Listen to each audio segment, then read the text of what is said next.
It's Monday, December 3rd. Tonight, a visit to Gorges State Park. Next on North Carolina Now. Quality public television is made possible through the financial contributions of viewers like you, who invite you to join them in supporting UNC TV.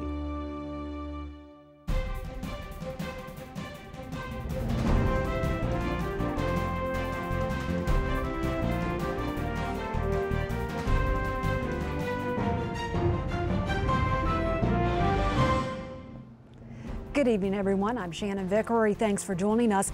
Tonight on North Carolina Now, we'll visit a Chowan County company whose products are gaining renown for their superior craftsmanship.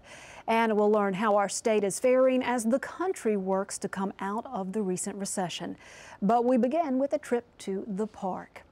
At the western edge of North Carolina lies the only temperate rainforest east of the Rocky Mountains, in an area full of waterfalls and natural wonders.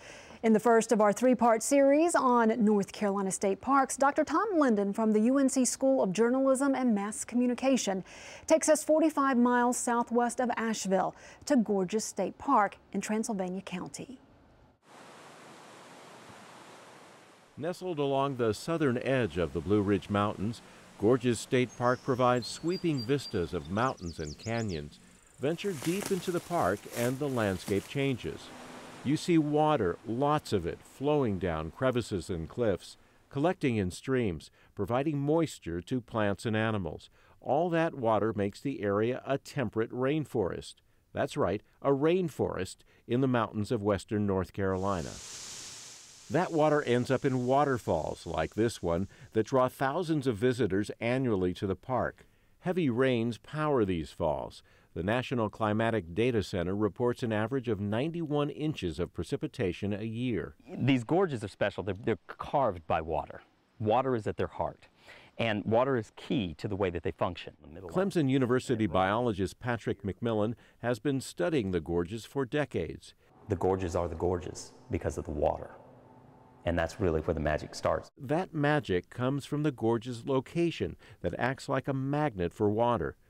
From the Gulf of Mexico, the jet stream drives moisture north until it gets caught by the Blue Ridge Escarpment, where clouds dump large amounts of rain. And that's why you have so much occlusion up here, so much cloudiness, so much fog, so much precipitation that falls right out of clouds right here. Even though it's not as high as these other mountains, it's right on the front line, so it's catching it. That water pours into ravines, turning into mist that acts like an insulating blanket, keeping the bottom of the gorges 10 to 15 degrees warmer in the winter and cooler in the summer than the temperature at the top. That creates a microclimate, a small region with a different climate than the area around it. It might be blazing hot on the ridge, like, well, blazing hot for the mountains, 86, 87 degrees. And when you start to walk down into the gorge, when you get down the gorge a little ways, you're walking out of the sunlight, into the protection, out of the wind, and closer to water. And it's here moderate temperatures allow rare species of tropical plants to survive outside their usual habitat. Some biologists say these tropical plants are remnants of a time millions of years ago when this area had a tropical climate. Others say wind carried the spores here. Either way, these plants resisted climatic changes because of the insulating properties of water and mist that cover the gorges. Another species protected by the local climate is the rare green salamander. Inventory biologist for North Carolina State Parks, Ed Corey, and his team are searching for them as part of an annual survey. The rock outcrops and enough the crevices and the conditions are just right for this animal to be living here and have been living here. Corey says the salamander tells us a lot about the environmental health of the area. Green salamanders could be very responsive to climate change, so any increase in temperature and dryness could actually be a negative impact on green salamanders and other salamanders as well. If the gorges dry out, that could mean disaster for the green salamander. The Gorges area, along with the entire state, experienced severe droughts in 2007 and 2008 when water flow in streams and rivers hit a 110-year low. And one of the really long-term concerns that we have right now about the gorges and keeping it functioning as this sort of reserve, this crucible of life, is that lately we haven't even been coming close to approaching this average. There's no guarantee the average of 91 inches of precipitation a year will continue, but rangers can protect the park's habitats and wildlife. That's been a goal of Park Superintendent Steve Pagano for years. There's 146 rare, threatened, or endangered species in western North Carolina, and we have 46 of them housed here at the park. We knew what was here on what natural resources we had to protect. A lot of the plant species and animals we have here on the escarpment are dependent on the topography and the rainfall, the temperate rainforest that we have here.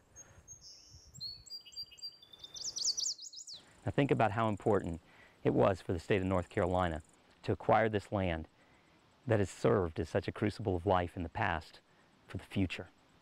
It's more than just a place you come to see vistas. The key to this place is diversity.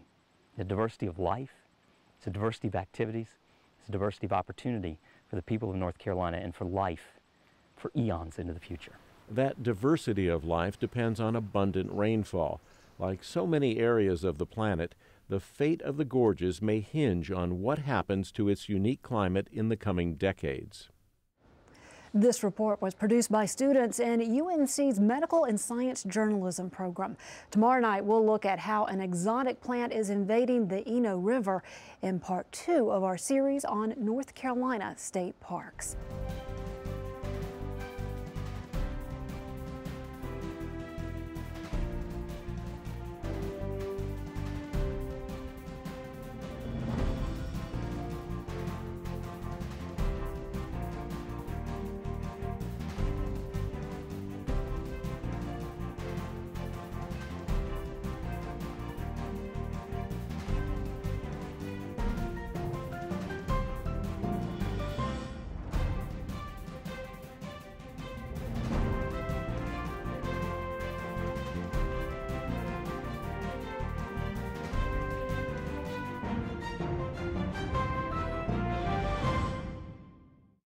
Quality public television is made possible through the financial contributions of viewers like you, who invite you to join them in supporting UNC TV.